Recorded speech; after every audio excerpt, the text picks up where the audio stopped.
cops often break the law, but get away with it due to their authority. However, today we will be looking at cases where corrupt and evil officers face quick karma in the courtroom, just like this despicable cop, who did something you would never expect from someone in law enforcement. The first degree. Defendant is guilty of the crime of the first degree, and punishment is set at 30 years.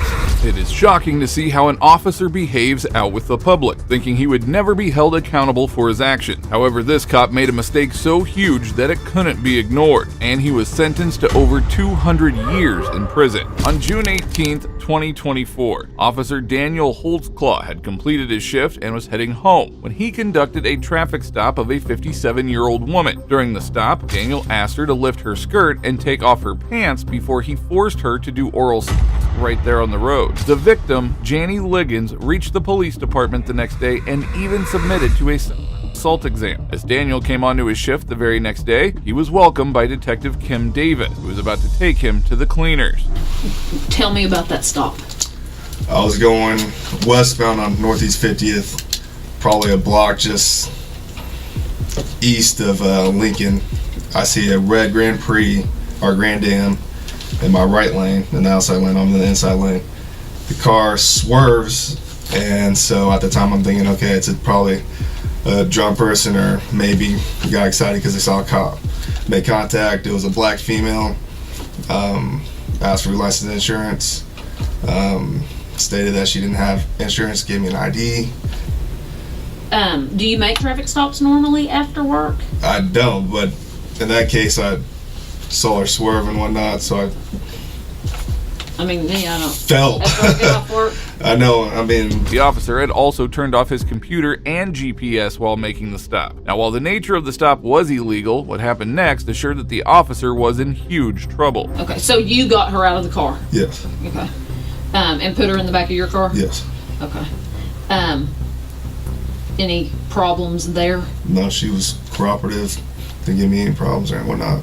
So, did you run her on your MDT? No, I didn't. All my stuff as far as that, because I didn't even call it in and say it was a traffic stop. My computer was off and everything as well. Did you shut it off? I just shut it off. Yeah, on the way. When you put her in your car, did you pat search her? When I came around, I was like, lift up your shirt. Is there anything on you? Anything as far as your waistband or anything like that? She said no. And then I put her in the vehicle and went from there. Asked her everything. Did your hands go on her at all? I backhanded her on as far as the side. Where on her body? Tell me. You backhanded?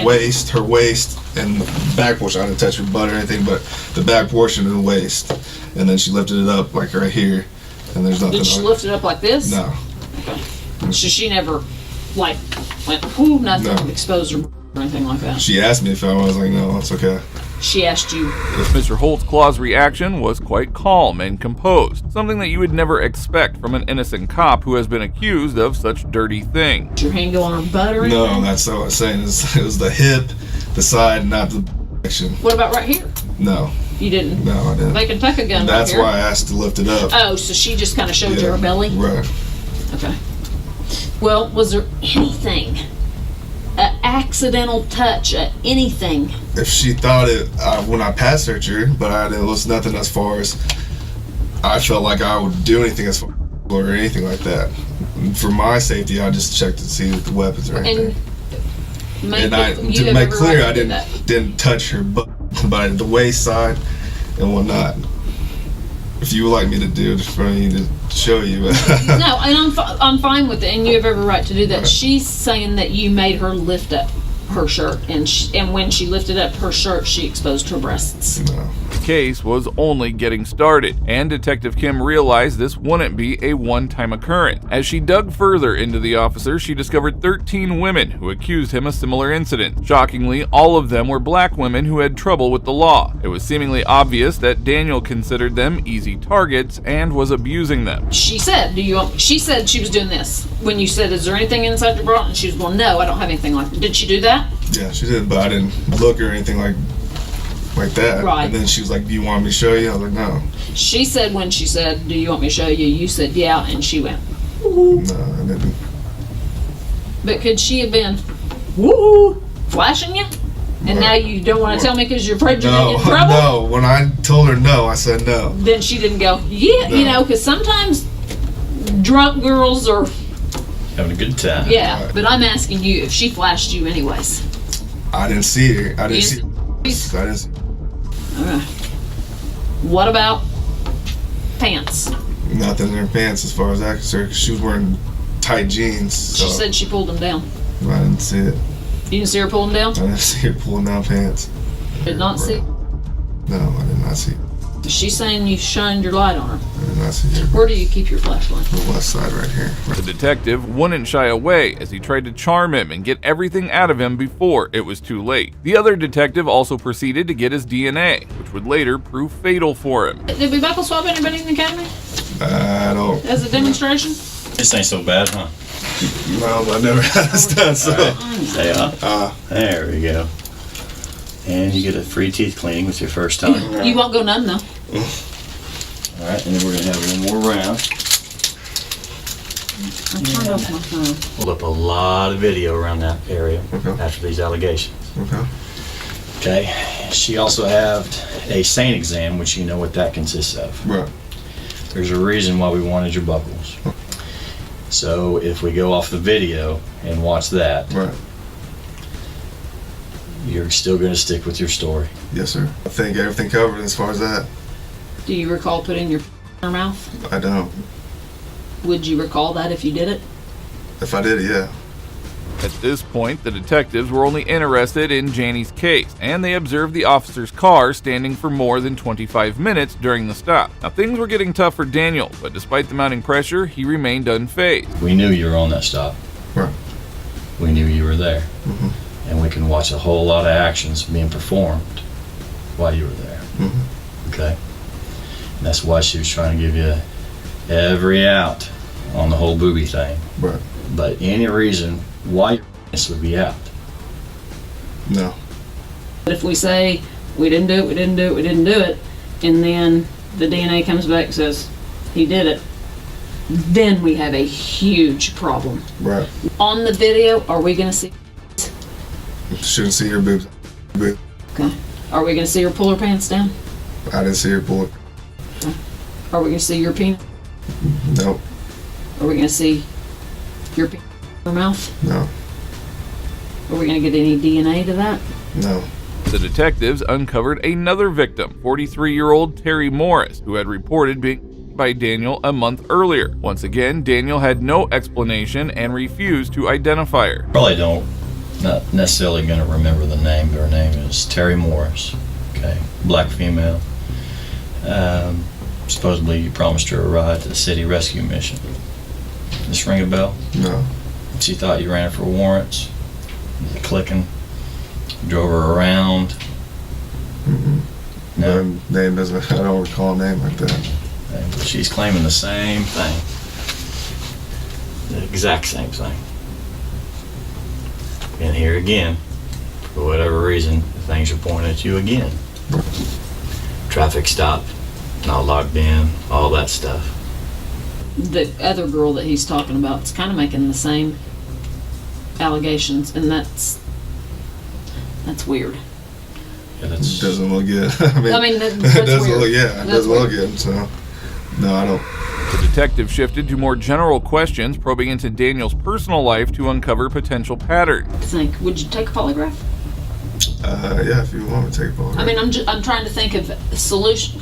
Do you know how slow DNA is? I don't. I do not. Slow. when you went home. Was anybody home?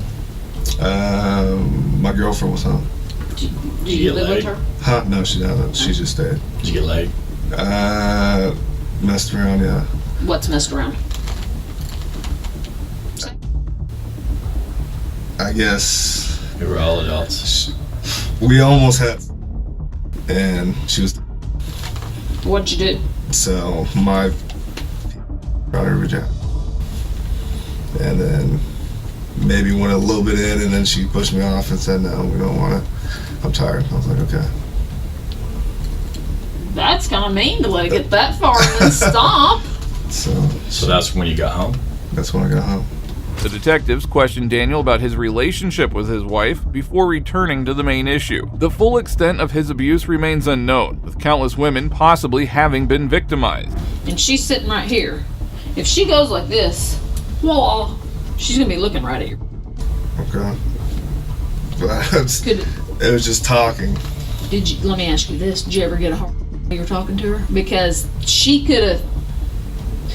I don't These think I pants got. don't fit the greatest, Right. and if you get a, I'm gonna be able to tell you got a hard on. Right, and I'm pretty positive I didn't get a hard on. Didn't get a hard on I'm when you pretty talked to her? positive. Did your pants come unzipped, unbuttoned, anything while you were standing right there? No. CSI is processing your car right now. Right. And when we stepped out, they found some pubic hairs right in here. Could they be yours? No, that's not. I didn't pull my penis out. I didn't do anything right there. Did she? No. But do you think that could be? No, it's not. No. Nothing of mine. Your pubes couldn't be No. right there? No. Well, things were only about to get worse, as a week later, a 17-year-old girl claimed the officer stopped her and proceeded to rape her on her mother's porch. You sure she just didn't flash you? I can't. She did not flash. I don't want to say I can't recall, but I'm pretty positive she didn't When I flash see me. a pair of titties, She I'm got. gonna She see went like her. this, but nothing as far as I'm going like crazy looking. lifting the shirt. No. How far did she lift it? When she lifted it up first, when I patted her down, she was like right here to like stomach line. Did you see her belly? Maybe some fat roll or something. I don't know, but nothing. Right, like but I mean, was could you see skin? Yeah, I saw skin. Yeah. Like I don't know. You like older women? I don't. How old How was old her? She's 25. Okay. What's the oldest lady you've seen? Maybe 29. You ever seen a black woman? I have. In high school, I have. Holtzclaw failed to provide one good answer as to why this 57-year-old woman would make such a complaint against him when she had nothing to gain from it. Anyway, those people are yours. No, we're not. Please. Go. I know. We're gonna test it. It just takes. They're not. Anyway, your skin cells are gonna be anywhere on her mouth. No. Skin cells from your fingers. No. Did you touch her body anywhere other than with the back of your hand, pat searching her? Just pass her, and that was about it. Didn't touch her face or anything. Because if the tests come back, you ain't coming back in here. Because we have a woman that says about, basically being sexually assaulted. Right. Okay, and Right. we're calling it by force and all that. Big difference between that and a hookup. Right. Nothing else. But when she was standing, did she try to pull her pants down? No. Did she do? You said she kind of did like did this. this. Did she ever do anything down here? No. You said you take the lie detector test. Right. Do you have any extra job? Is there a time when you can't take a lie detector test? No. Usually it's all the times if I do. It's supposed to say policy. You're supposed to let them dispatch. Who No. cares about policy right now? Because we don't at this Right. point. Do you do the mileage and do all that, or Can't, here and there. sometimes you don't? Sometimes I don't. Okay. Okay. Sometimes I don't. Zip on back to this other deal. You're saying about a 15-minute traffic stop. How long do you usually take on a traffic stop, just on average? Maybe 20 minutes. The disgraced officer denied every accusation the detective presented. It's hard to imagine what he was thinking, perhaps hoping for some leniency, which was no longer an option. 20 minutes. Now that's going to be some 800 time, right? 800, searching the car in detail, all of that. Okay, so doing all of that, all the running, waiting in line, and even on a search. Now, the question I have is we got a lapse of time here, so I'm kind of get a better handle on where the time went. You're talking about 15 minutes, no 800, no running on the computer, you shut it down. And you said it was just a quick little search of the car. Where's the rest of that time? Just talking to her. About what? Just see I mean, where you're she's- going. Trying to actually try to get her to confess. Are you drunk or not? Like, are you been drinking? Because I could smell it when I was in the car, but I can't really get it. What if she just said, yes, I'm drunk? I didn't hear a lot of drunk questions, like how much Have did you you... been drinking? Mainly it's just have you been drinking? Try to get her confessed. See anything inside that juice? No. Just trying to just talk to her. But Okay, right there, those questions maybe took 40 seconds. 15 minutes? And you said 5 at the car. So So then we got 10 of a lot of questions. Right. Okay. I mean, you tell me I wasn't there. I mean, obviously I don't have any audio. And that's what I'm saying. Roughly on a traffic stop, take about 20 minutes. It was the quickest traffic stop. The detectives then proceeded to ask him the key question as to what he was doing during the whole time, if there was no ticket being issued. How could you take 15 minutes on that? Just talking. I must have been talking. So. I can't see her wanting to talk if she's crying and asking if you're going to shoot her and all this. I don't see her being real forthcoming with conversation. Whether my questions or whatnot, that's it. I mean, you don't seem, I mean, I don't know how you were out there, but just kind of talking with you. I mean, you seem real laid back and everything like that. I've never got the impression of just kind of an angry type cop. We know some. So you don't think 15 minutes was too long on that traffic stop? No, And nothing said during that 15 minutes? nothing said. Sensing something was off, Detective Kim decided to call Officer Daniel's wife. She was about to uncover the first of many lies that he had told. I just talked to Carrie. Okay.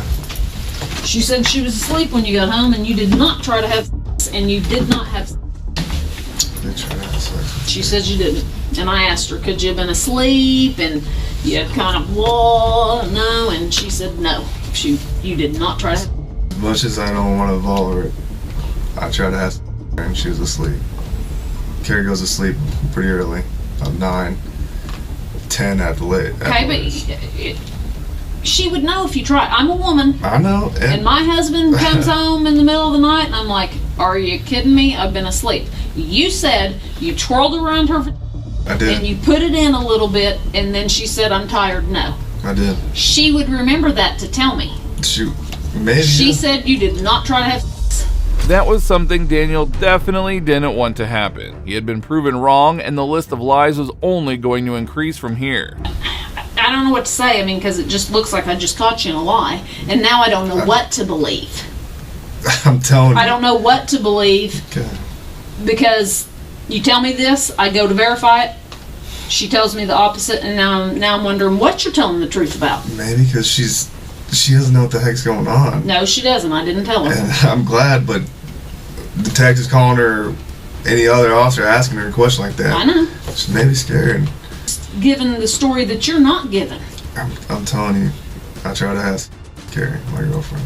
She is going to remember your wing twirling around her hoo-ha. You remember that. I'm sorry, I don't care how much of a sleeper you are. You remember because it pisses you off in the middle of the night and you go, are you serious? Don't bother me with that. At the end of it all, Daniel was asked to give up his badge, uniform, and gun while he was placed on administrative leave pending the investigation. I think you're gonna need to, unless you want to keep the shirt on. I don't know. I don't know if this shirt's gonna be big enough for you. You're a big old boy.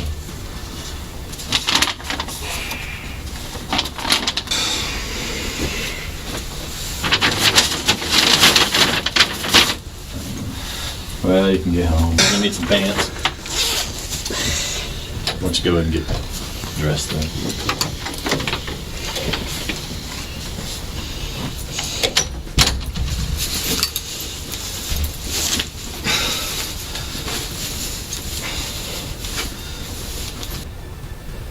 I need to tell you what's going on.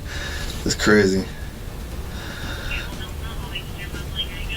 I said, I'm basically on my way home, and I'd like to talk to you. What's going on? It's crazy. His uniform was sent in for DNA testing, and 17-year-old Adara Gardner's DNA was found on the zipper of his pants. As 13 women came forward, he was ultimately charged with 36 charges, including sexual assault, oral and stalking. It took quite a lengthy trial for the jury to establish their verdict, as Officer Daniel pled not guilty to every charge and claimed that he had nothing to do with this. But the jury saw this all quite differently. Verdict, count 1, sexual battery. We, the jury, impaneled and sworn in the above entitled cause, do upon our oaths find as follows. Defendant is guilty of the crime of battery and set punishment at 8 years. Count 2, procuring lewd Not guilty of the crime of procuring exhibition. Defendant is not guilty of the crime of sexual battery. Count 8, defendant is guilty of the crime of forcible oral assault, and punishment is set at 20 years. Count 9, first degree. Defendant is not guilty of the crime in the first degree. Daniel Holtzclaw was found guilty on 18 of these charges, as the jury eventually discarded some of the women's claims as the evidence was not found. Count 16, forcible oral. Defendant is guilty of the crime of forcible sodomy, and punishment is set at 16 years. Count 17, forcible oral sodomy. Defendant is not guilty of the crime of forcible oral sodomy. Count 18, procuring exhibition. Defendant is not guilty of the crime of procuring exhibition. Count 28, rape first degree. Defendant is guilty of the crime of the first degree, and punishment is set at 30 years. Count 29, first degree. Defendant is guilty of the crime of rape first degree, and punishment is set at 30 years. Count 30, battery. Defendant is guilty of the crime of battery, and punishment is set at 8 years. Count 31, second degree by instrumentation. Defendant is guilty of the crime of second degree, and punishment is set at 12 years. The convicted rapist pleaded his innocence in the courtroom despite the overwhelming evidence against him.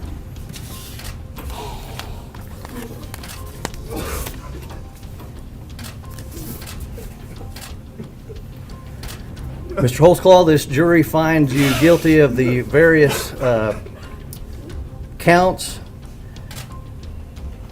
You will be remanded to the custody of the Oklahoma County Sheriff for formal sentencing set January 21st, 2016 at 10 o'clock a.m. All right, you have a seat.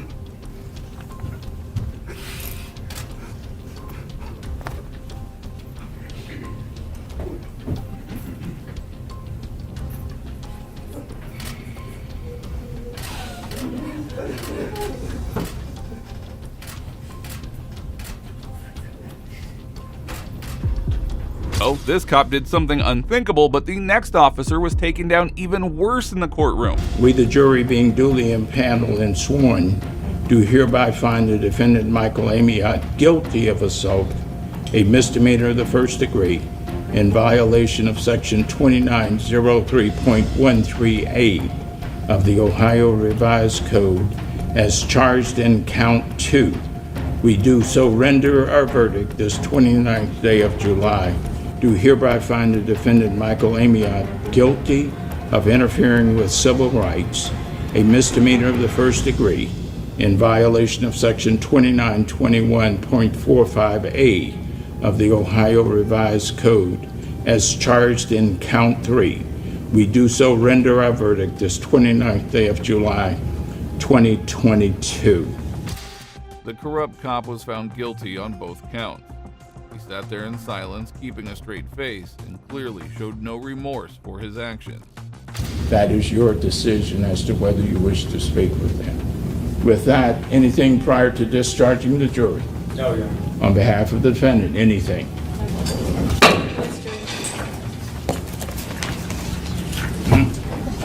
Yes.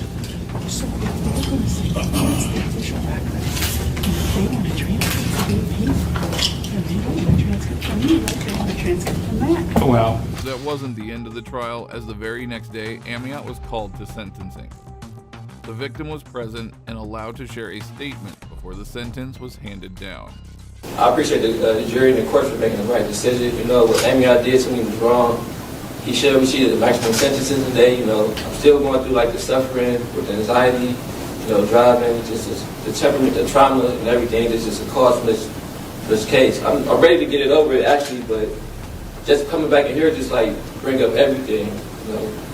Just to see him over there, you know, see all that, just coming back in this court, just like it just brings up everything like you live at the moment.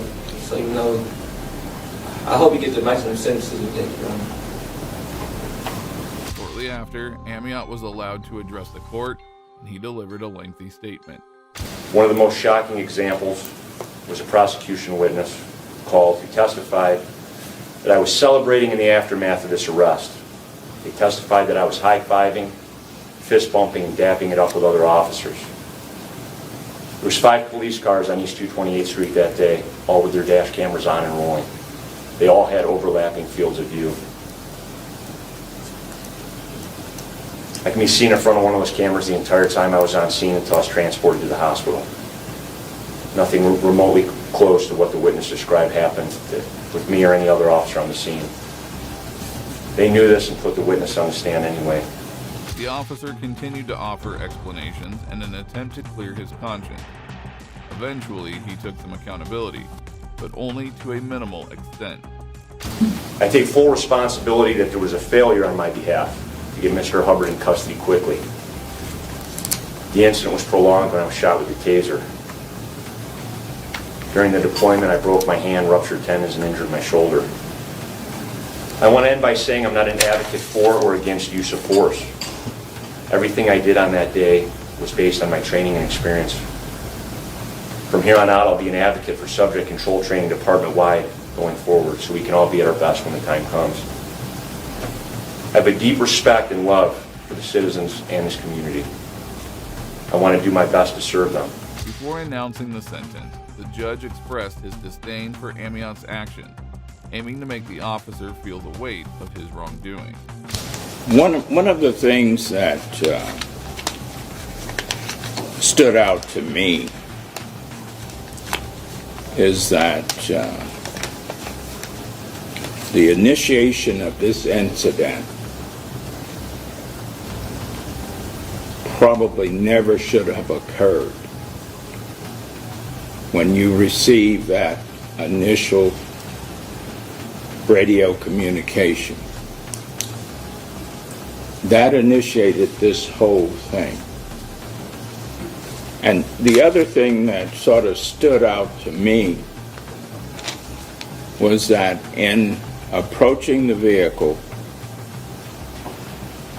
and asking Mr. Hubbard to get out of the vehicle, there was an inability for him to get out of that vehicle without making contact with you. It is disheartening that Amiot never apologized to the victim, and the judge's personal comments must have been especially hard for him to hear. I believe the jury got it right. I do. And the court must impose the sentence that the court feels is appropriate in a case like this. And I appreciate the city of Euclid compensated you. If you need assistance, you need to go and get that assistance. But I'm not going to say you're not going to have instances of flashback or what have you, but you need to move on with your life also. And not let this incident continue to hover over you. The city compensated you. The judge also tried to tell the victim to get back to life and move on from this terrible incident. Finally, the sentence was announced for the tyrant cop. The court at this time will impose a sentence of 90 days, require you to pay a fine of $1,000, and will require you to pay the court costs. In addition, the court will suspend the sentence of 90 days, place you on non-reporting community control for a period of 1 year. If you violate during that 1 year, then the court will retain the ability to impose the sentence. Anything on behalf of the state? No, Your Honor. On behalf of Ms. Amiot? Just what count is this in? Or electing sentence? What count? as opposed to the violation of civil rights. Not saying they weren't violated, but given the length of time, the court will use the assault charge. Anything else? Judge Guy Reese sentenced Amiot to 90 days in prison and also fired him from the police force to ensure that such barbaric behavior would never happen again. While this judge was quite relaxed, this next one took this attorney to the cleaners. And the court left the door open. For me, not for you. That was before the defense Don't testimony. get brazen with me. During the Kyle Rittenhouse homicide case, Assistant District Attorney Thomas Binger ignored the judge's previous rulings and continued questioning the banned topic. This led to a furious defense attorney and an even angrier judge. I'm going to ask you to go into the library again for a moment, please. Please don't talk about the case. He's either forgetting court's rulings or attempting to provoke a mistrial in this matter. He knows he can't go into this, and he's asking the questions. I asked the court to strongly admonish him, and the next time it happens, I'll be asking for a mistrial with prejudice. He's an First of all, Your Honor, this was the subject of a motion. I'm well aware of that, and the court left the door open. For me, not for you. It was clear that Judge Schroeder was extremely angry at the prosecutor, as he dismissed the jury for a while to hold him accountable. My understanding of You should have come and asked for reconsideration. You did on the one motion, and in fact, I granted your motion for reconsideration. That was on our motion. Why would you think that that made it okay for you, without any advance notice, to bring this matter before the jury? I was astonished when you began your examination by commenting on the defendant's post-arrest silence. That's basic law. It's been basic law in this country for 40 years, 50 years. I have no idea why you would do something like that. And it gives, I'll leave it at that. So I don't know what you're up to. The prosecutor had made a huge mistake, and things were about to get from bad to worse for the poor guy. He was using it in a manner to try and protect property. No, he wasn't. Your Honor, with all due respect... I'm not going to rehash the motion. That's absolutely untrue. No. Your argument's of record. My comments are of record, and why I ruled as I did is of record. There's nothing that I heard in this trial to suggest anything's changed, even if you're correct in your assumption that you know more than I did at the time. Why you would think that you could go into it without any advance notice to the court, I don't understand that. And as the defense is pointing out, you're an experienced trial lawyer, and this should not have been gone into. The defense panel was growing restless, unable to believe what they were hearing. Binger's excuses were weak, and he was about to be called out for them. The defendant has just testified this morning that he agreed with that person in the yellow pants, that he pointed the gun at him. He said, I was joking when I said that to the guy in the yellow pants, but he's acknowledged that he told the person in the yellow pants, yeah, you're right. I did point a gun at you when you were sitting on a car. He said, I did. That's what he Exactly. testified. You know, there's a lot of difference between commenting about something when you haven't got a gun and threatening someone when you do. You know, it's interesting, Your Honor, because the entire defense theory in this case is Joseph Rosenbaum, who was unarmed. I want you to tell me what the defense theory of the case is. May I respond to what you just said, Your Honor? I'd like to respond to what you just said. I apologize, Madam Court Reporter, but I'd like to try and make a record without... It's rare to see attorneys speak to police officers in this manner, and if Binger continues this behavior, he could be held in contempt of court. On his beliefs and on his statements. I'm going to interrupt you now because you're talking about his beliefs. I think that's what they call... His statements do, Your Honor.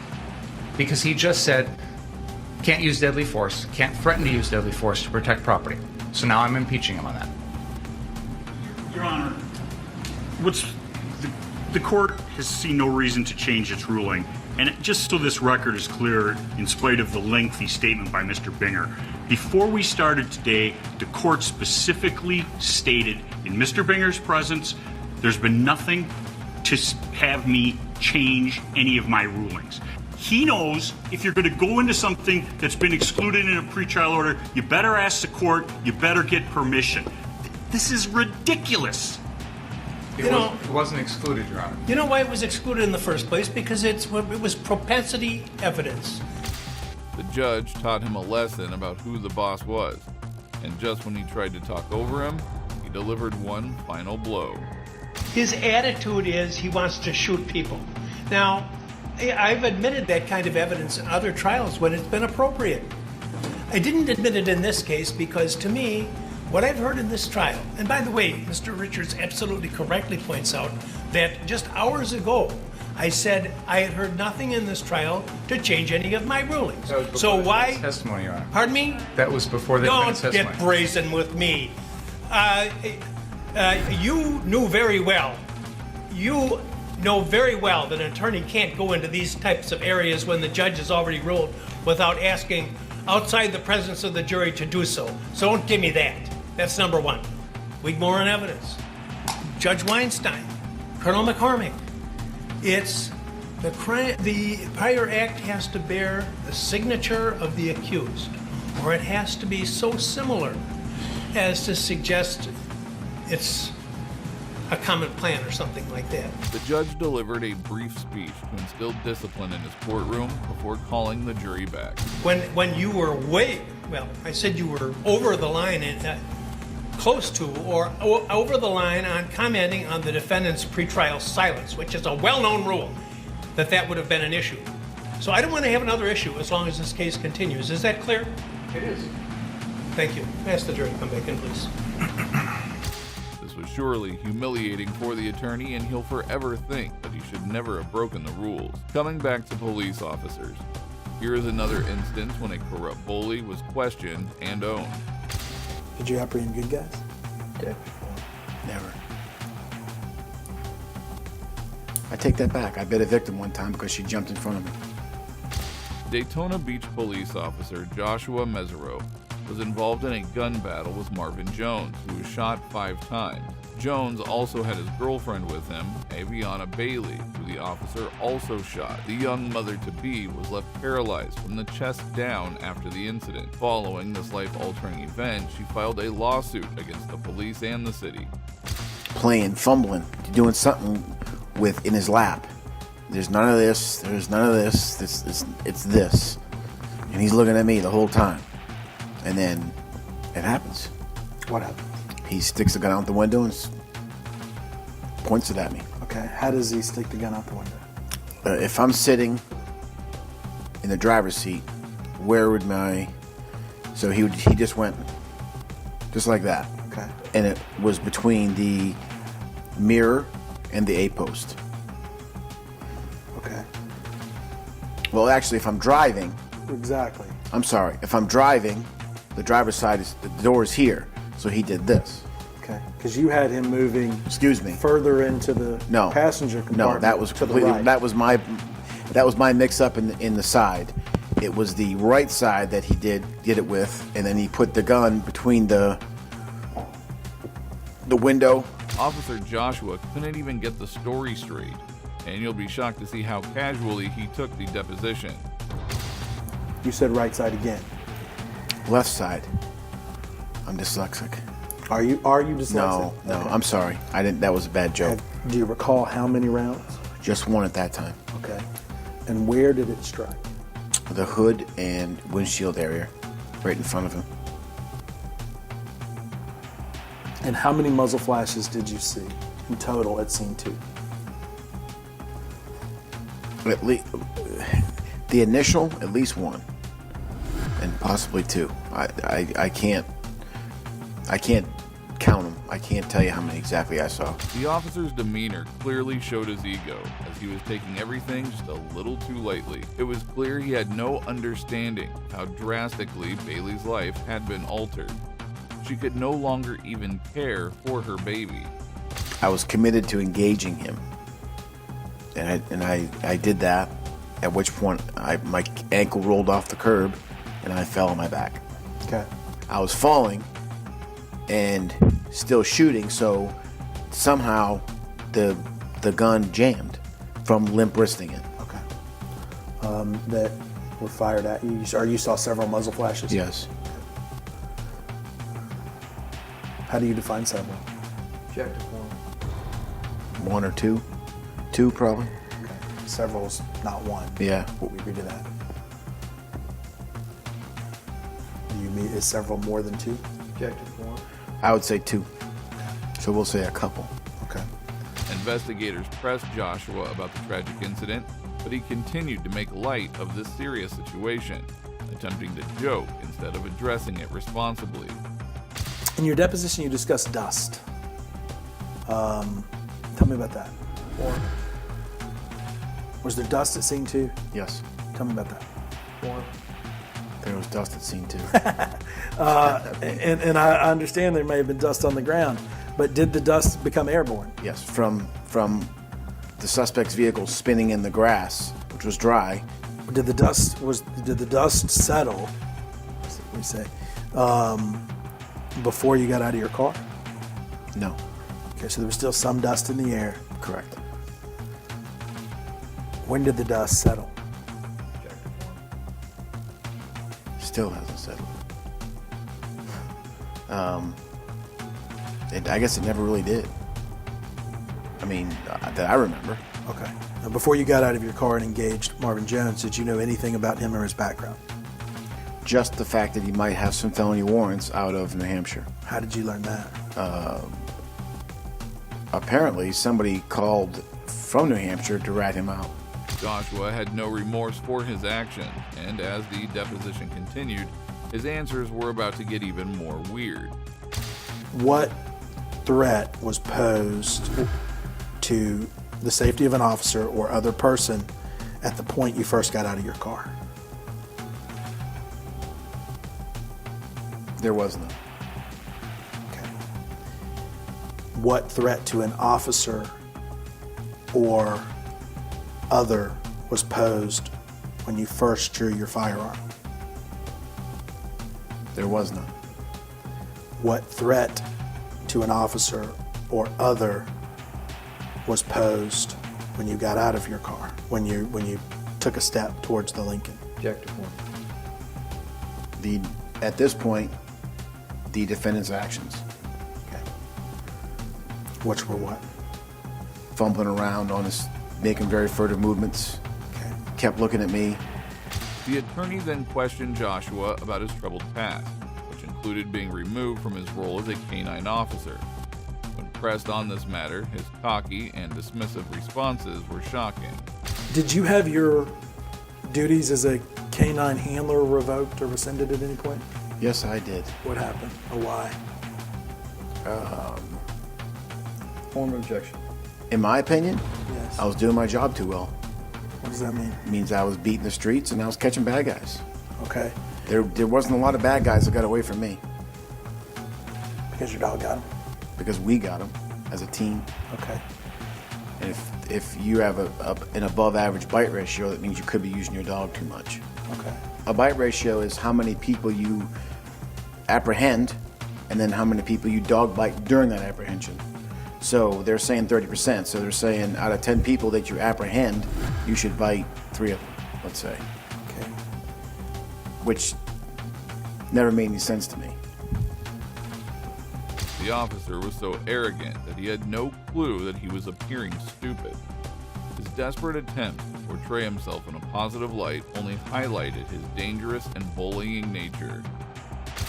When was your canine handler duties taken away? Late 2011. As a matter of fact, December 23rd, 2011. Okay. Why does that date stick out? Worst day of my life. I enjoyed the job. I would have paid the city to come do that job. Tracking down bad guys and finding them and apprehending them. Did you apprehend good guys? Objective one. Never. I take that back. I bit a victim one time because she jumped in front of me. So I did. I bit a victim one time. Was that another officer? No, it was a victim, a domestic violence victim. Joshua's history was riddled with poor decisions and excessive use of force. The attorney dug deeper, exposing his psychopathic nature. Do you need supervisal supervisor authority to conduct a strip search? Yes, sir. Did you obtain supervisor authority before you searched Justin Riddle? No, sir. Did you receive counseling or did a supervisor talk to you about that and tell you you did that portion incorrectly?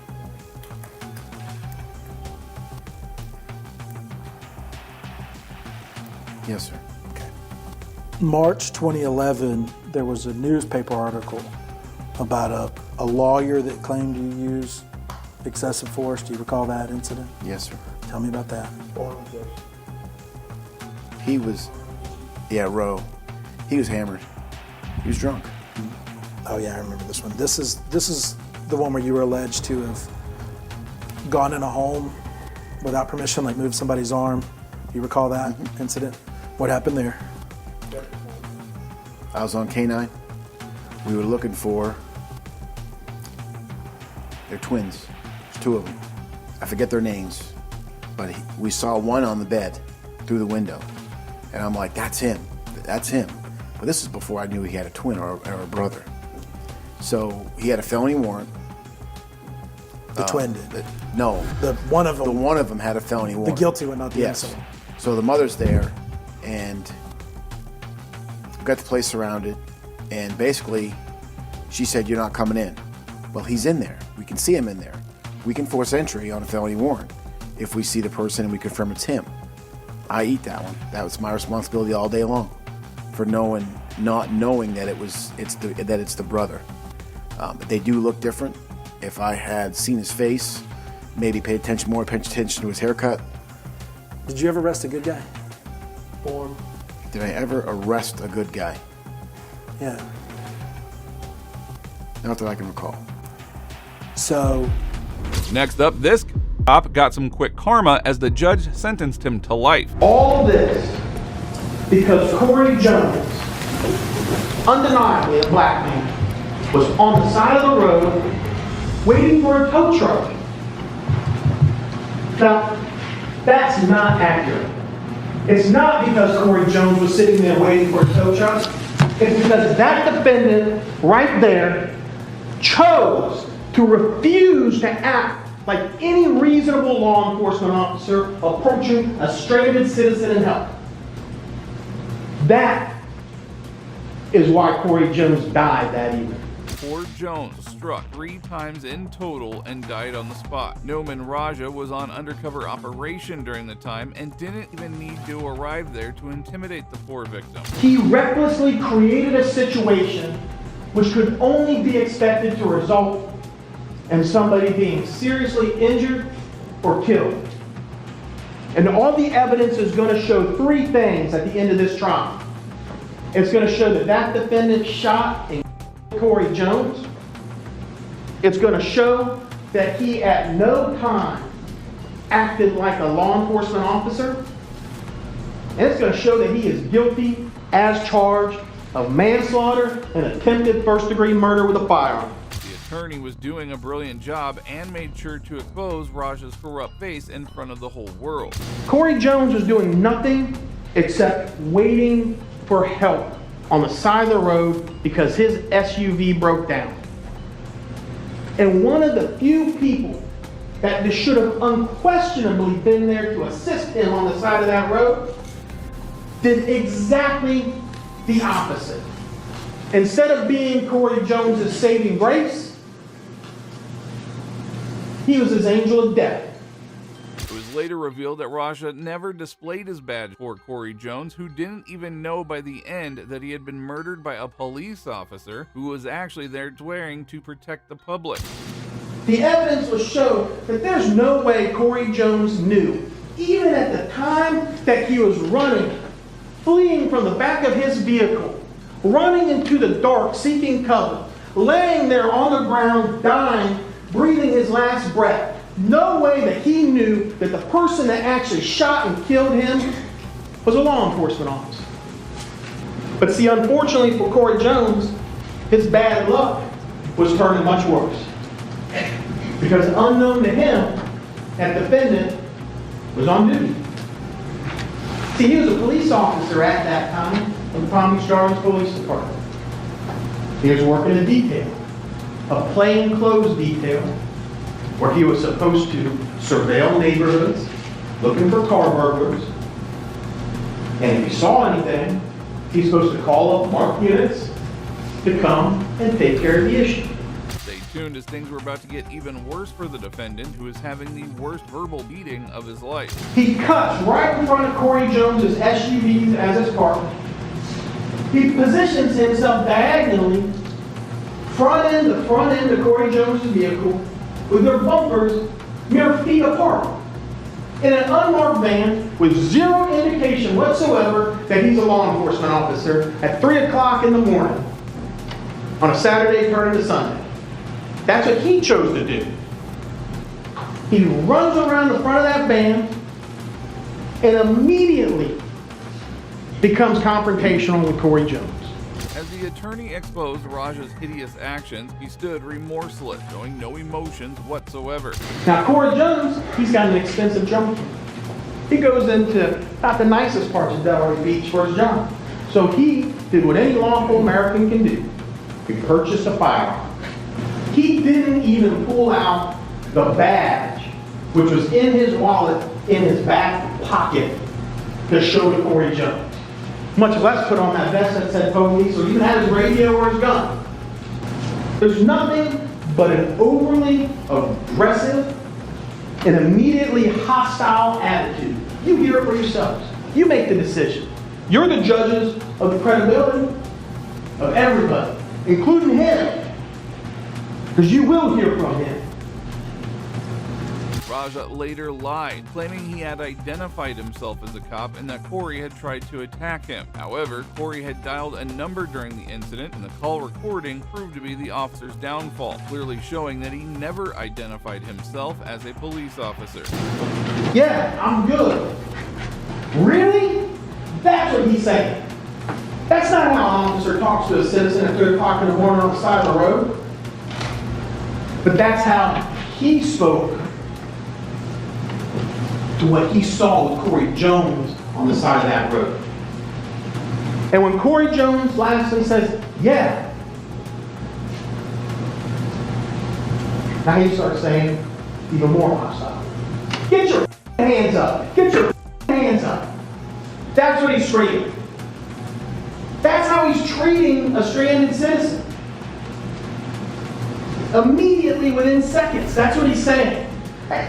You know, profane orders being shouted at a time when a guy is sitting with a broken down car. It is truly terrifying to even imagine the pain he must have felt. He was gunned down by the one who should have helped him pick car. Once again, get your effing hands up. Drop. 3 shots. Corey's running away.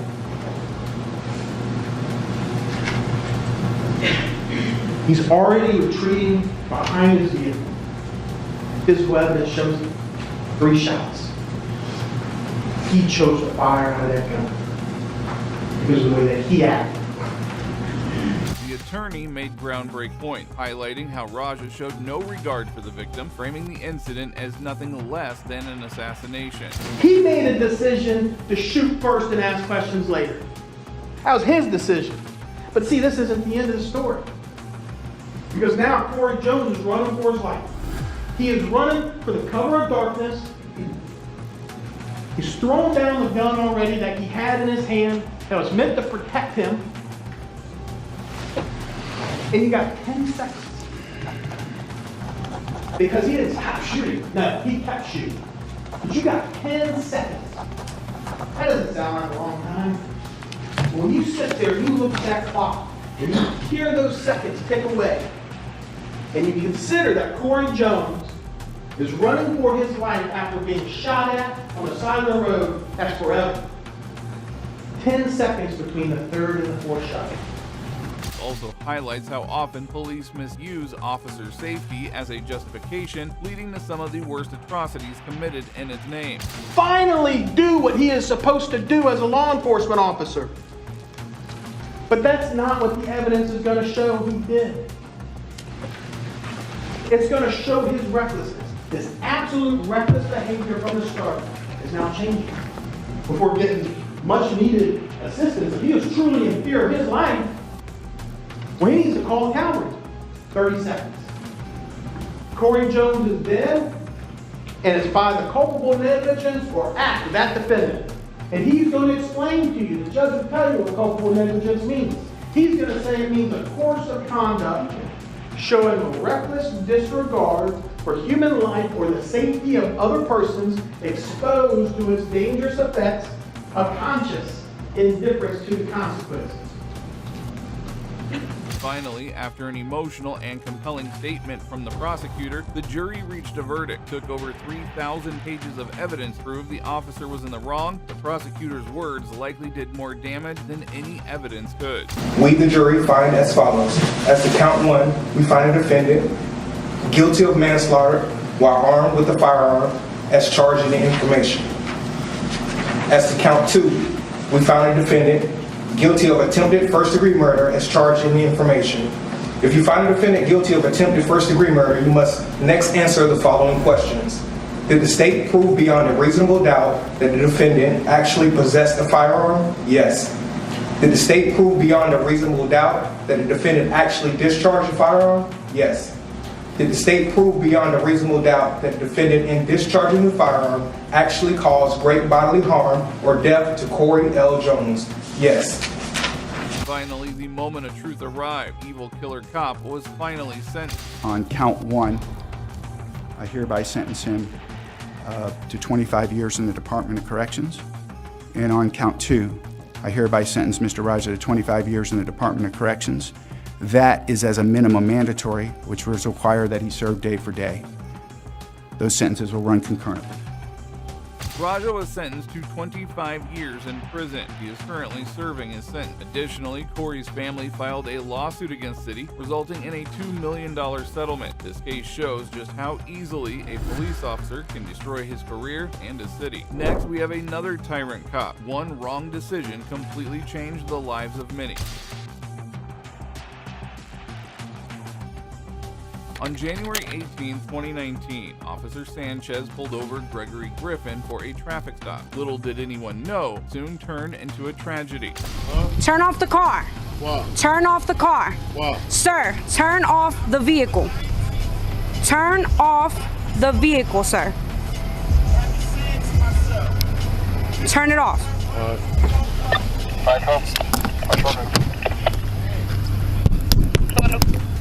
Turn off the car and roll down the window. Open the door. Give me that other unit. Open the window. Open the door. What's up? I got a 646. Let me see your hands. Let me see your hands. Hands. Hands on the wheel. Let me see your hands. Let me see your hands. The female officer was intimidatory and rude from the beginning. Just when things seemed to be a fair bit under control, Griffin made the wrong move. Hands on the wheel. The car's off.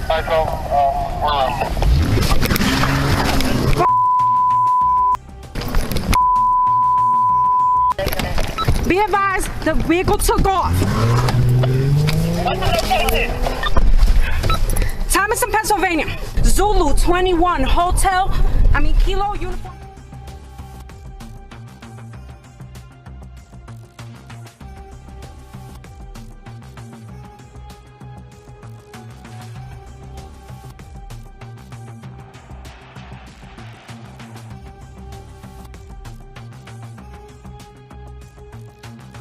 The officer you just saw shooting directly at the fleeing car was Giovanni Crespo, a young Newark police officer who was about to make the biggest mistake of his life.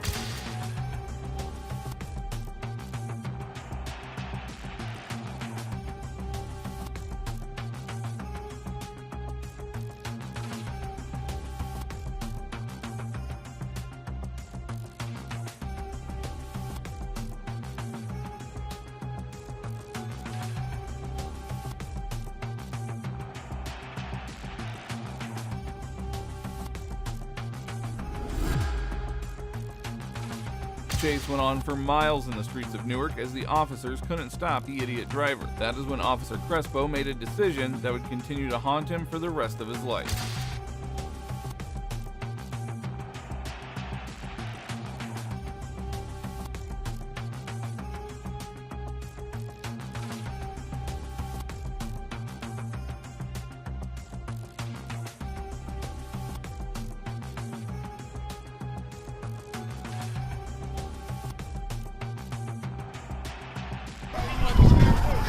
It should be under his leg. Does anybody fires a weapon here? No, no here, not here.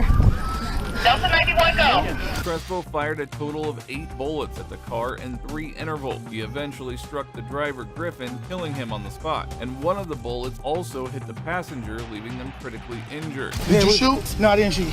Who shot? Who shot? Crespo shot. Crespo shot. No, they shot. Crespo shot, and they're gone. Who's dead? No, he just pulled off on me. Pennsylvania and Thomas is where I pulled him over. No. Was that a motor vehicle stop or was that a foot chase? No, motor vehicle stop. I pulled him over. Okay, who you with? By myself. Okay. Everyone on the scene knew that Crespo made a huge blunder. It was only a matter of time before he was charged for the murder. The car's going down Pennsylvania. It was going way too fast. So you pulled it over as a 521? Pulled it over as a traffic stop. Okay. Just as a traffic stop. Just because he was going too fast. Okay. I got behind him on Pennsylvania and Thomas at the red light. I was waiting for the light to turn green. I thought he was going to pull over right on Pennsylvania. He kept going down Thomas, right on that little curb on Thomas. Pulled over right in front of the church. I got out, told him to turn off the car. He keeps telling me, why do I need to turn off the car? So I'm like, turn off the car, turn off the car. So I go over 646, I got a man with a gun. The Delta unit puts up Moss and his partner. So I tell him he's got a gun, so they're like, Val, get him out. I go to open the door doesn't open, so I go in to open it from the inside, and he takes off. Where's your car? 503, I was driving 503. All right, let's see your car. Crespo was eventually claimed to have broken the departmental's policies, and he was charged with aggravated manslaughter, aggravated assault, and official misconduct. The case went to trial, and after a lengthy argument, his mother pleaded to the judge for a lighter sentence. When I got to Giovanni, I made a promise to his mom that Giovanni was going to be the best that he could be. And she wanted me to raise him the right way, and I did my best. I would just like to apologize for the event that occurred, to the victims, to my family that I put through, everybody that's been going through hard times because of this. I took a chance at a job where it's life or death every day. And the thin blue line really is just the line. Ultimately, Crespo was found guilty and was sentenced to 27 years in prison. Good behavior, he would only be spending 23. Well, that brings us to the end of this video. Today we saw cases where some of the worst cops were given long life sentences. Both of these evil murderers made the worst possible decisions of their lives and ultimately caused their own life to come crashing down. The video does give a sense of relief that there is still some justice, which makes sure to hold these tyrants accountable for the heinous crimes that they committed. If you believe in justice being served, please support us by liking this video. Also, if you enjoyed this video, watch the time this cop made a stunning discovery while searching a killer's home. Do we get an officer right away, please? My husband just shot himself. Stop! Okay, ma'am.